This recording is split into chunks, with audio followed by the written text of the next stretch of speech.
날마다 말씀과 함께 2월 2일 주일 가정예배를 시작합니다.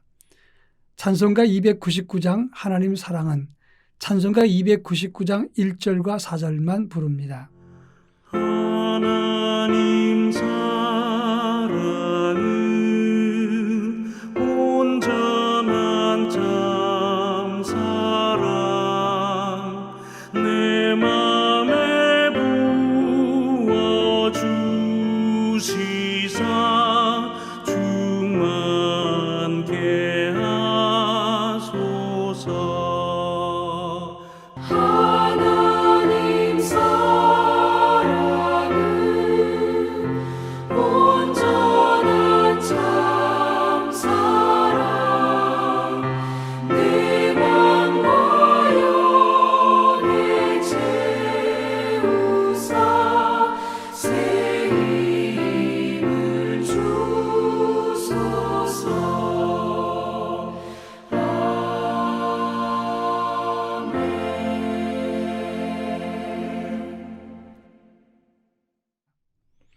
이 시간 우리에게 주시는 하나님 말씀은 고린도전서 13장 1절로 7절입니다. 고린도전서 13장 1절로 7절 말씀을 제가 봉독합니다. 내가 사람의 방언과 천사의 말을 할지라도 사랑이 없으면 소리나는 구리와 울리는 꽹과리가 되고 내가 예언하는 능력이 있어 모든 비밀과 모든 지식을 알고 또 산을 옮길 만한 모든 믿음이 있을지라도 사랑이 없으면 내가 아무것도 아니요 내가 내게 있는 모든 것으로 구제하고 또 내 몸을 불사르게 내줄지라도 사랑이 없으면 내게 아무 유익이 없느니라. 사랑은 오래 참고 사랑은 온유하며 시기하지 아니하며 사랑은 자랑하지 아니하며 교만하지 아니하며 무례에 행하지 아니하며 자기의 유익을 구하지 아니하며 성내지 아니하며 악한 것을 생각하지 아니하며 불의를 기뻐하지 아니하며 진리와 함께 기뻐하고 모든 것을 참으며 모든 것을 믿으며 모든 것을 바라며 모든 것을 견디느니라. 아멘. 이 세상에서 사랑에 관한 여러 격언이 있고 사랑에 대한 정의가 있습니다. 그러나 고린도전서 13장 1절부터 7절까지의 사랑에 대한 정의는 가장 완벽하고 아름다운 사랑의 정의라고 말을 합니다. 문제는 바울이 고린도 교회에게 사랑은 이와 같은 것이다 이렇게 말했다는 것인데 그 당시 고린도 교회가 사랑이 없었기 때문에 바울은 그들에게 사랑에 대한 교훈을 남겼던 것입니다. 어른들을 위한 동화에서 나온 이야기입니다. 신이 어느 날 천사에게 이 세상에서 가장 아름다운 것 세 가지를 가져오라 했습니다. 천사들은 세상에서 가장 아름다운 것을 찾으려고 사방을 돌아다녔습니다. 그래서 가지고 온 것이 첫 번째가 꽃이고 두 번째가 어린아이의 웃음이었고 세 번째가 어머니의 사랑이었다고 합니다. 그런데 천사가 이 세 가지를 가지고 오는 도중에 시간이 꽤 지나면서 꽃은 시들어버렸고 천진난만했던 아기는 탐욕으로 가득한 어른이 되었습니다.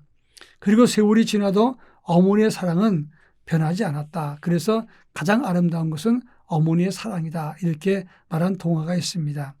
사랑 그러면 어머니를 연상합니다.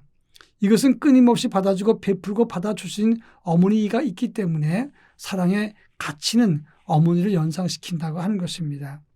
이 본문을 통해서 우리가 품고 가지고 살아가야 될 사랑은 어떤 것인가 함께 나누어 보도록 하겠습니다.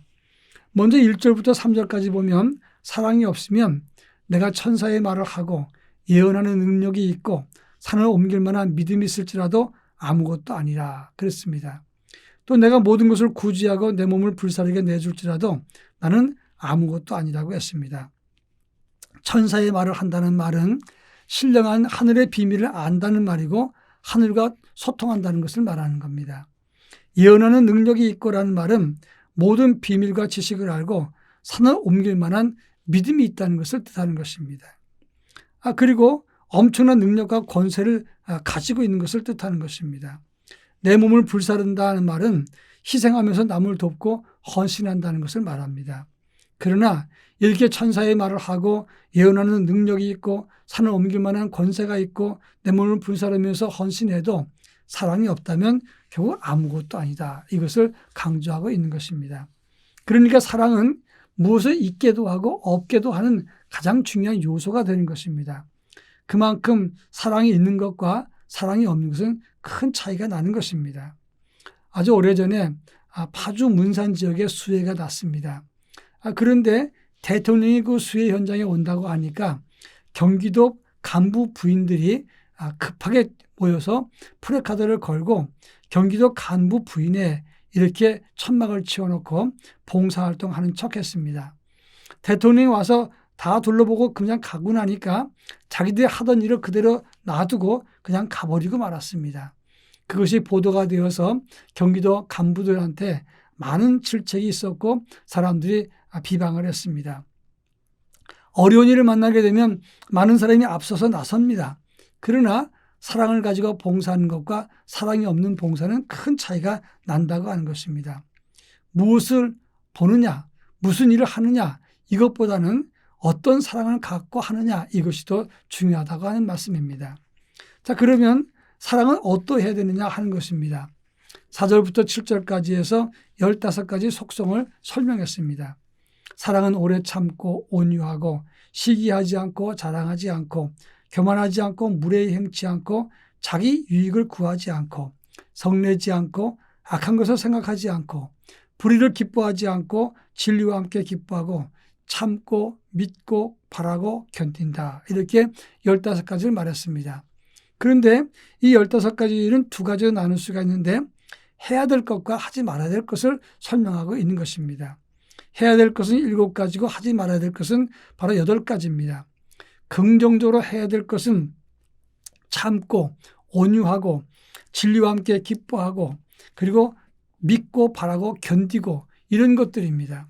그러나 하지 말아야 될 것은 시기하고 자랑하고 교만하고 무례히 행하지 않고 무례히 행하는 것과 자기 유익을 구하는 것과 성내는 것과 악한 생각과 불의를 기뻐하는 것 8가지를 말하고 있습니다.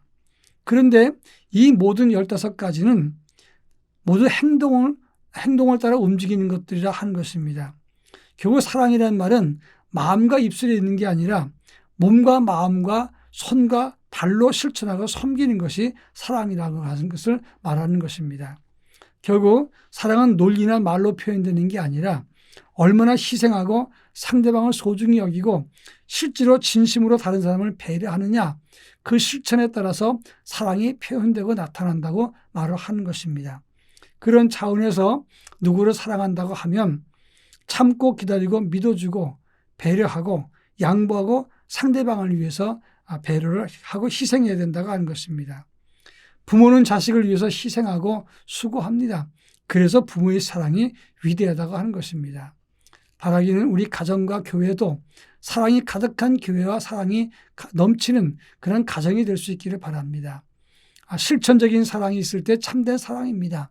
말로 하는 사랑이 아니라 이론에 멈춰있는 사랑이 아니라 실천하는 사랑이 되어서 하나님의 그리스도의 향기가 가득한 그런 믿음의 공동체가 될 수 있기를 바랍니다.